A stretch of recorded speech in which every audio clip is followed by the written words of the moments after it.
Good morning पिला माने आज आम पढ़ा मोटरयानर इतिहास विषय। मोटरयान बा वाहन विषय तुम मैंने जानी पिले। मोटरयानर अर्थ है स्वयं चालित यान बा मोटर चालित यान। यह चक द्वारा गतिशील होता है। यह द्वारा मालपत्र यात्री परिवहन कार्य करा। यही यान तार इंजिन को मध्य धारण करता है। ऑटोमोबाइल शब्दटी ग्रीक और लाटिन शब्द द्वयरू सृष्टि होइछि।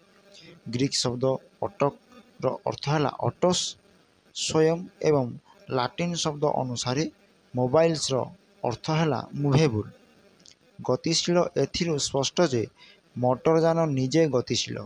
लाटिन शब्द अनुसार यार विकल्प अर्थ है क्यारस किंबा क्यारम बा चक चालित यान।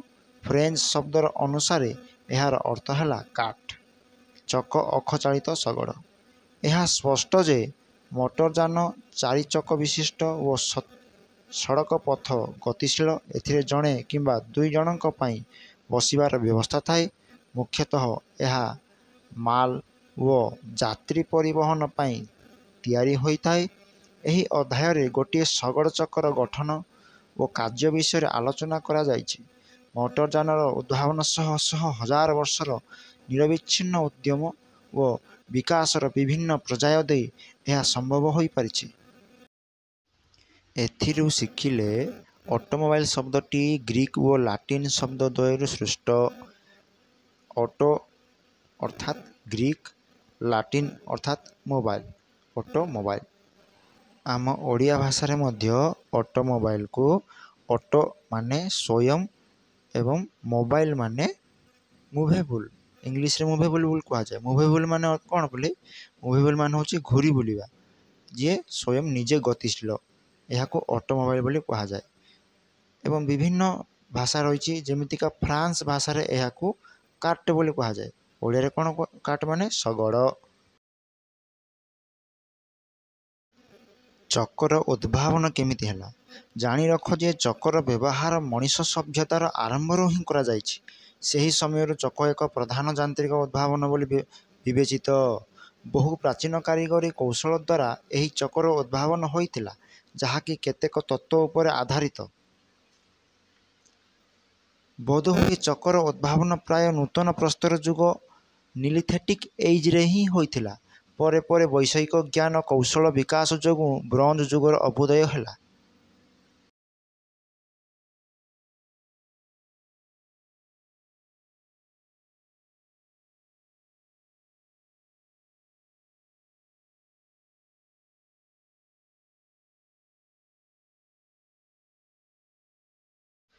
ख्रीष्टपूर्व 4500 प्रत्नतत्व खनन जुगरे पटस व्हील माटीर चका पटस व्हील उद्भावन हैला। ए भलिया प्रथमे चका उद्भावन हैला पिले जहाको पटस व्हील बोली कहा जाउछि। ख्रीष्टपूर्व 4500 रु 3300 भितर आसिला अश्वचालित गाड़ी।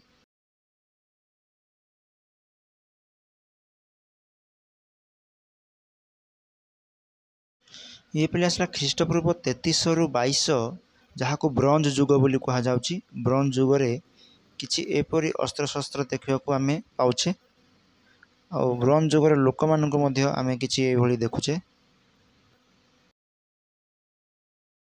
ख्रीष्टपूर्व 2200 और 1550 मध्य ब्रॉन्ज युग चक और स्पॉक युक्त अश्वचालित गाड़ी उद्भावन। शिल्प विप्लव समय प्रत्येक यंत्र चक एक प्रधान अंश भाव विवेचित हो आसुछि।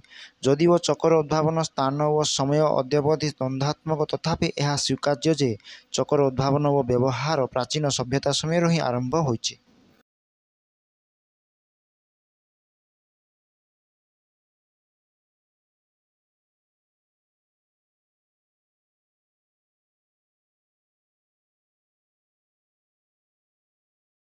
किंतु इतिहास रे कहा जाइछि जे मेसोपोटामिया रे ख्रीष्टपूर्व 3500 चकर उद्भावन होइतिला जहाँकि 5500 वर्षर चक।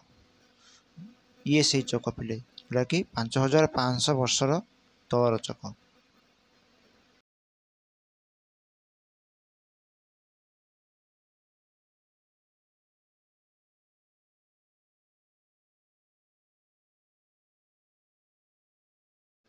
ये हूँ मेसोपोटामिया, जोटा कि शिलार विभिन्न लेखाकृति होइछि।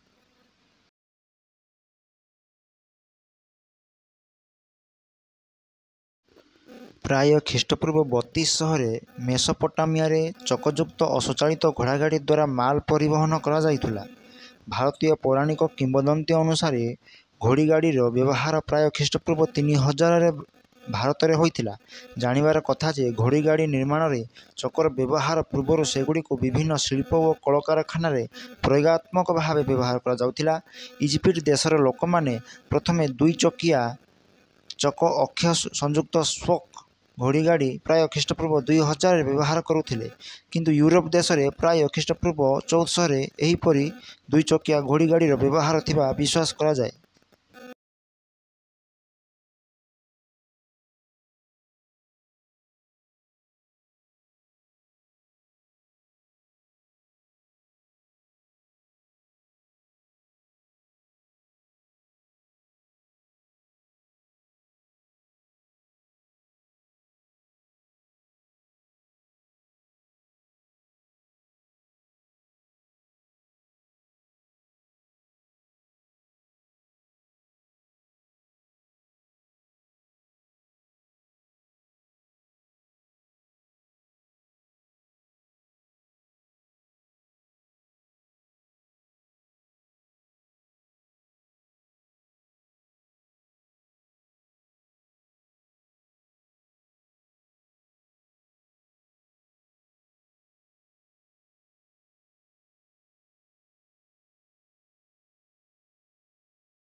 इजिप्ट रे ख्रीष्टपूर्व 2000 2 चकिया घोड़ा गाड़ी व्यवहार कराइथिला।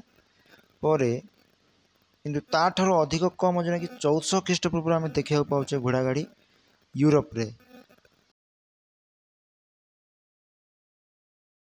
ये हूँ पे इजिप्ट देशर, आ ये देखुच मैंने यूरोप रो।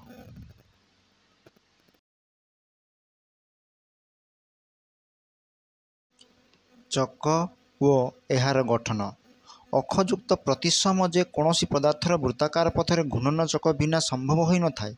एही तत्वर आधार छोट घंटार मोटरयान जेट इंजिन कंप्यूटर डिस्क आदिर सृष्टि हो पारिछि। प्राक चकगुड़िक काठ निर्मित और एहार मध्य भाग में एक अक्ष संयुक्त निमंते एक गात फांका स्थान थाए। एहार गठन निमंते समांतराल काठ गरिंडा उपयुक्त हो न थाए, कारण यह भार बहन करने निमंते सेते दृढ़ हो न थाए। तेणु लंबा और गोले काठ खंड एथि निमंते व्यवहार करा जाए। बहु प्राचीन काठ निर्मित चक और अखर व्यवहार स्लोभेनिया राजधानी लुज ब्लिजाना ठारे प्राय 2003 लक्ष्य करा जाइथिला। रेडियो कार्बन पद्धति अनुसार कार्बन डेटिंग मेथड यह प्राय 5100 रु 5300 वर्षर पुराणा। यार व्यास 72 सेंटीमीटर 28 इंच। यह चक आश ट्री और अखा काठ द्वारा निर्मित।